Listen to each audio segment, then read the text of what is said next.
This is part one of a 4-part video series doing a deep dive on Bob Dylan's debut album. At this point, I've heard a number of different songs by Bob Dylan throughout his different eras and different periods of music, where he had a Christian phase, the Surrealist phase, etc, etc. But I've never sat down to take in an album in its entirety, and I've been meaning to do so for a while. I thought the best way to do it would be to do it chronologically and start with his very first album. This has an interesting context behind the recording of this album, the majority of which was done in 3 short afternoons. Apparently Dylan did a lot of sitting around and listening to folk performances, his heroes such as a guy called Guthrie, Woody Guthrie to be exact, and he absorbed all of these tracks and then created this album of his own, which has, I think, 2 unique songs of his which he created and a lot of cover songs, which is quite common in folk music to continue to perform and redo and maybe reinterpret old folk songs. So there's a lot of that in this album.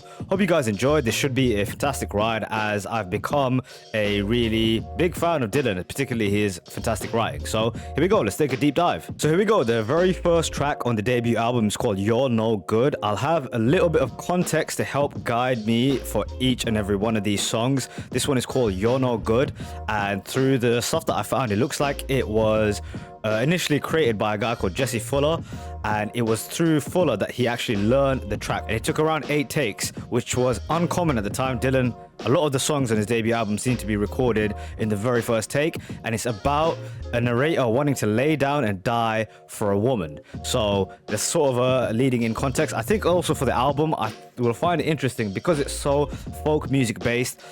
Will I love the music? I'm not too sure. Regardless, here we go. This is the initial track, Youre No Good. Well, I don't know why I love you like I do. Nobody in the world can get along with you. You got the ways of a devil sleeping in a lion's den. I come home last night, you wouldn't even let me in. Well, sometimes you're as sweet as anybody wanna be. When you get a crazy notion jumping all over me. When you give me the blues, I guess you're satisfied. And you give me the blues, I wanna lay down and die.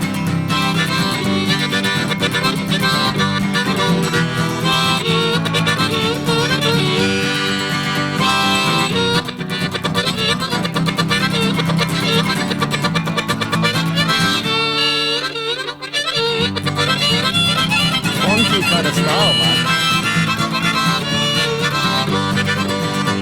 I helped you when you had no shoes on your feet, pretty mama.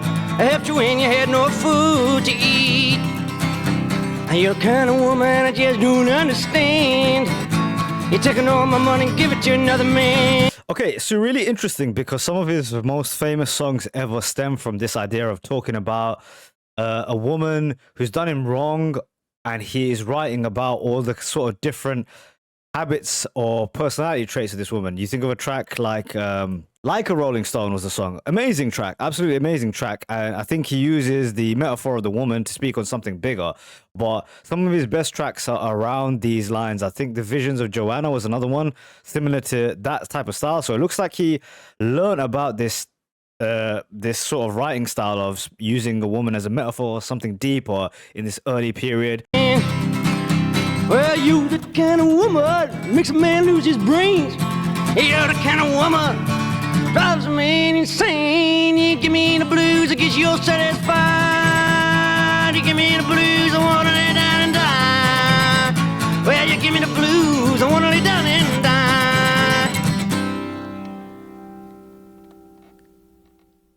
I like the little bits of audio that's left in. I think this is going to be that type of album, very raw. You can hear him chuckle in one of his lines. The one that made me laugh made him laugh too. You got the ways of a devil sleeping in a lion's den.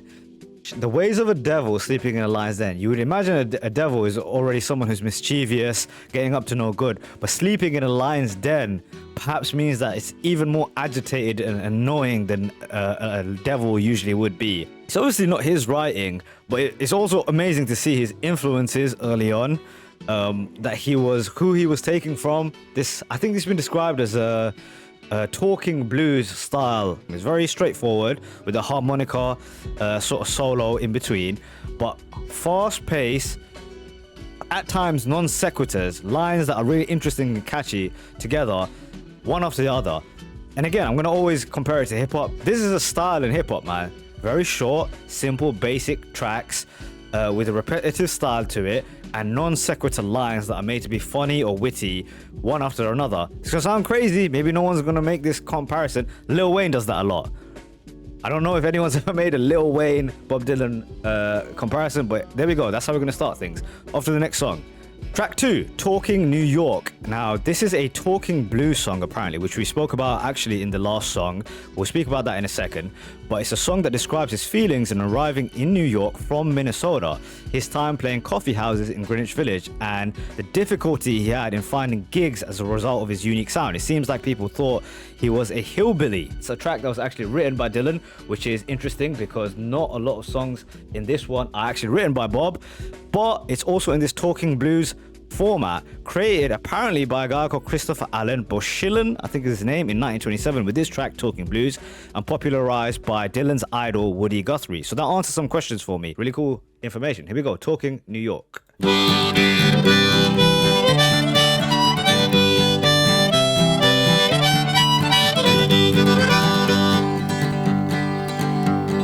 Rambling out of the Wild West, leaving the towns I love the best. Thought I'd seen some ups and downs till I come into New York town.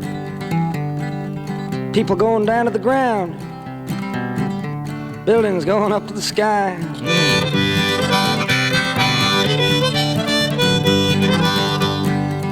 How often have we seen Dylan do that in later records? He does this thing of putting two opposites next to each other, right? He does it quite often.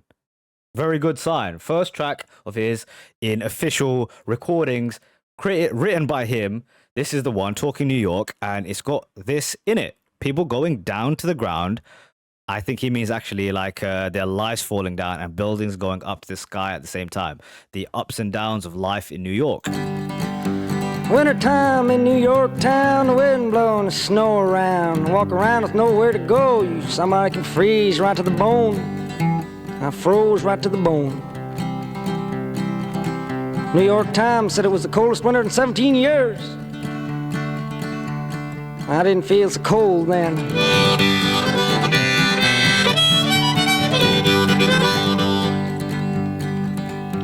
I swung on to my old guitar, grabbed hold of a subway car.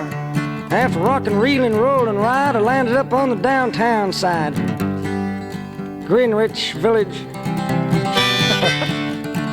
I love the rawness of the audio. You can hear him kind of not be so disciplined on the microphone, where he's like moving around and you can't hear some of his audio, and he kind of chuckles at his own voice. Makes some mistakes.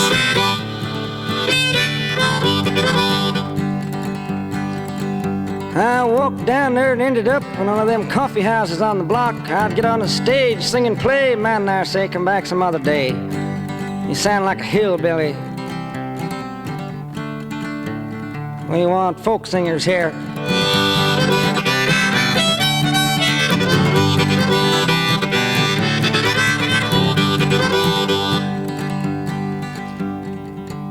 Well, I got a harmonica job, begun to play, blowing my lungs out for $1 a day. I blow it inside out and upside down. The man there said he loved my sound. He's raving about he loved my sound. $1 a day's worth.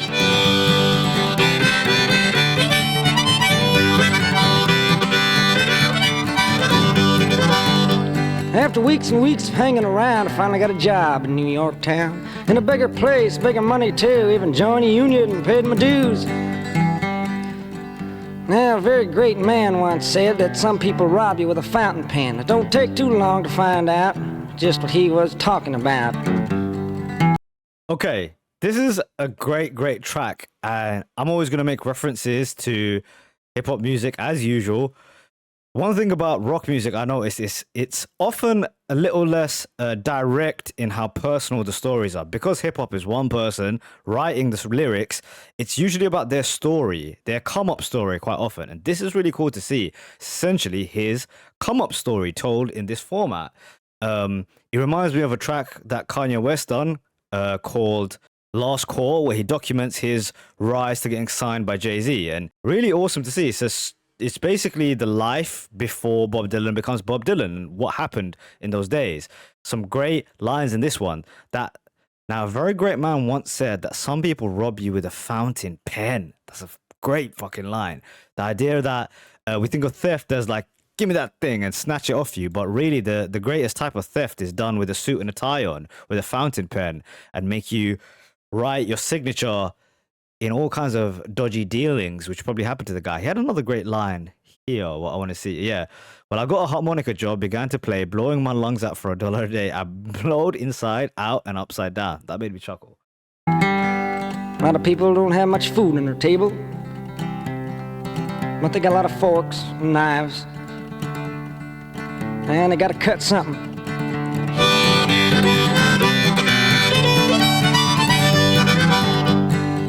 Great line. So one morning when the sun was warm, I rambled out of New York town, pulled my cap down over my eyes, headed out for the western skies. So long, New York. Howdy, East Orange.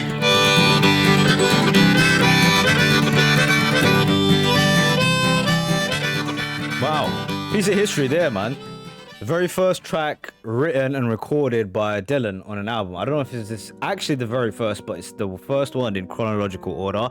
Really cool, man. It's a rough, raw style of Dylan, but I think a lot of his greatness is there already. The fact that it's his first song still fits. He's making a bigger statement using his own words or these little lines, right? Which is a great thing that Dylan does, right? He speaks about society's ills and whatnot through a more simple story, or in this case, a personal story of his own. The final line I wanted to highlight was this here. A lot of people don't have much food on their table, but they got a lot of forks and knives. That's brilliant, man. That's brilliant. Again, very astute kind of analysis of human nature. They don't have, even the poorest people, they don't have much, but they're still able to kind of cut and fork up another person, or fork up others, or cut up others. Really interesting, man. Cool track. That was track number 2. Let's move on to the next one. In My Time of Dying. Some of the names of these tracks are absolutely amazing. We'll have some other ones come up, but the names are almost as poetic as his lines.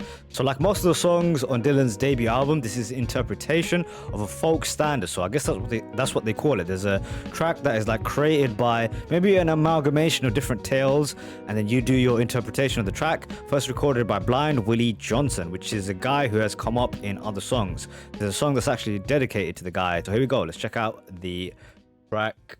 There we go. Bang.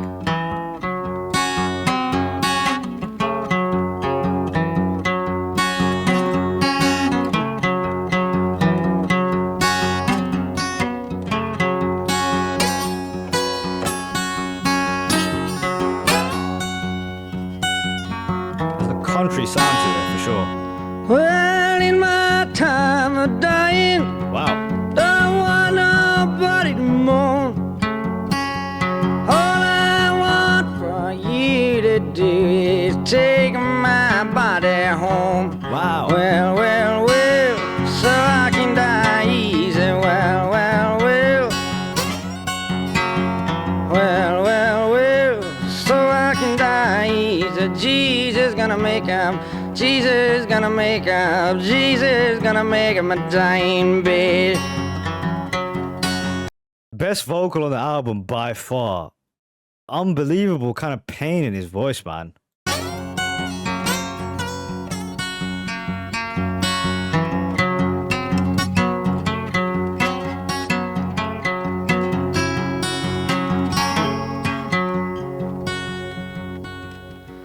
Well, meet me, Jesus, meet me in the middle of the air. If these wings should fail me, Lord, won't you meet me with another prayer? Well, Oh my god. I didn't know he had vocals like this. It sounds bluesy and haunting, man. I think Dylan was like a big smoker, and I think in those times they didn't really appreciate like the vocal cords being like a muscle, and he probably destroyed it a little bit. He had some great vocals that come after, but I think this is as raw as you're gonna hear them, and they're so good. It makes you wonder what would have happened maybe if he took better care of his voice. I mean, smoking is gonna destroy your voice. There's no doubt about it, but jeez, The vocals on this. Well, well, so I can die easy. Well, well, well. Well, well, well, so I can die easy. Jesus gonna make up. Jesus gonna make up. Jesus gonna make up my dying bed.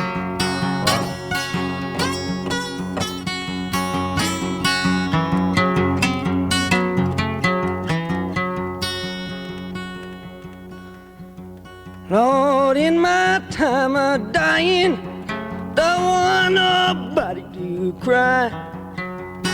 All I want you to do is take me when I die. Well, well, well, so I can die easy. Well, well, well. Well, well, well, so I can die easy. Jesus gonna make up. Jesus gonna make up. Jesus gonna make up my dying bed.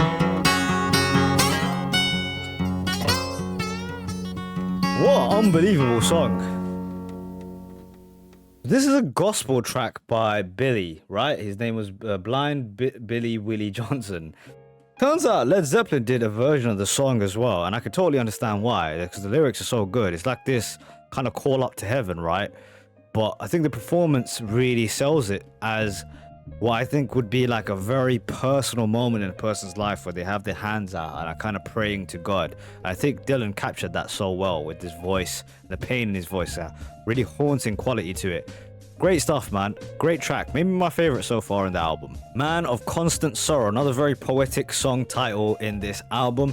It was a song created by a folk singer called Dick Burnett, who is a blind fiddler from Kentucky. So what I found about blues and country musicians in this period of like pre-1930s, a lot of them have like ailments, really bad things that have happened to them, or even like this crazy folklore that surrounds these guys, like Robert Johnson kind of disappearing and maybe dying really early. So it creates this lore and makes it almost seem like these songs like from mythology or something like that. It gives it a certain mythology to the tracks, and then to have someone like Dylan come along and sing the track as well is sort of amazing and adds to the allure. So let's check it out. This is Man of Constant Sorrow. Hold on, I think I have not made that big enough for you guys. There you go. Wash. I am a man of constant sorrow. I've seen trouble all my days. I'll say goodbye to Colorado, where I was born and partly raised.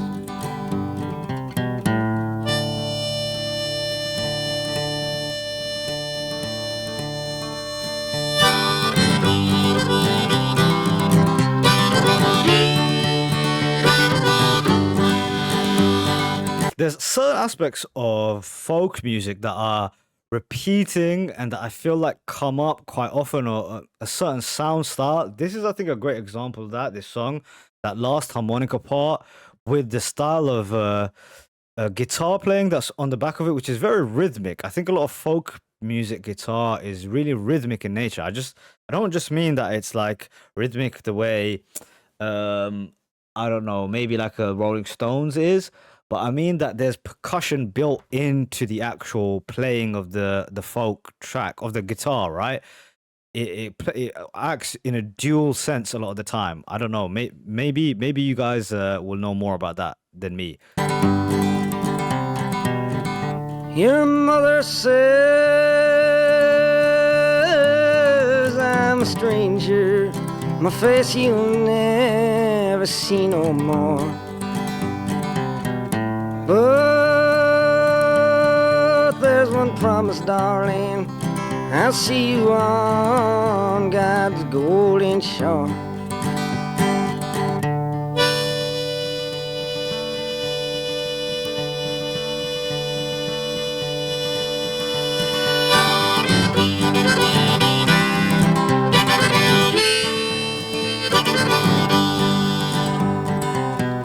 Through this open world I'm about to ramble, through ice and snow, sleet and rain. I'm about to ride that morning railroad. Perhaps I'll die on that train. Wow.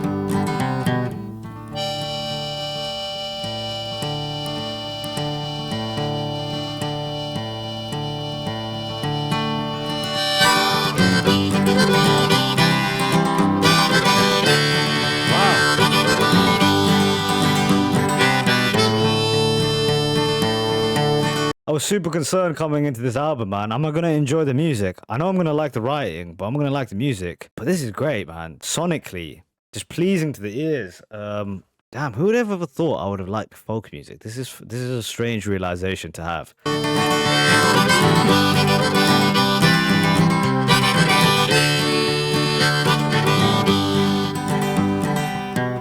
I'm going back to Colorado, the place that I started from. If I'd known how bad you treat me, honey, I never would have come.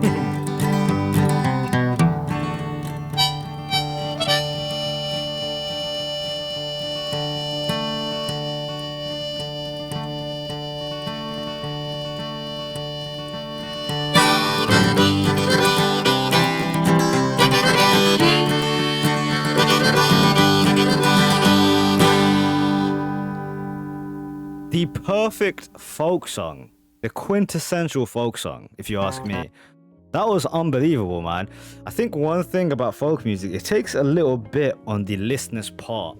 It's one of the aspects of this that is difficult to get into. I found difficult to get into folk music. It took some time. It took some kind of sitting with the music. And through that kind of time I've been listening to folk tracks on this channel, I've learned about what it is and what it's trying to say, essentially. What is the point of this music?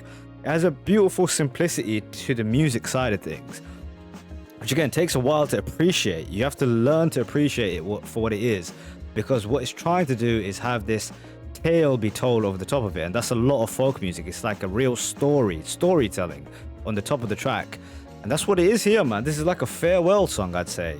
A really beautiful one, very poetic. About leaving someone behind, I would say. I think it's spoken from the perspective of a man saying goodbye to his girl.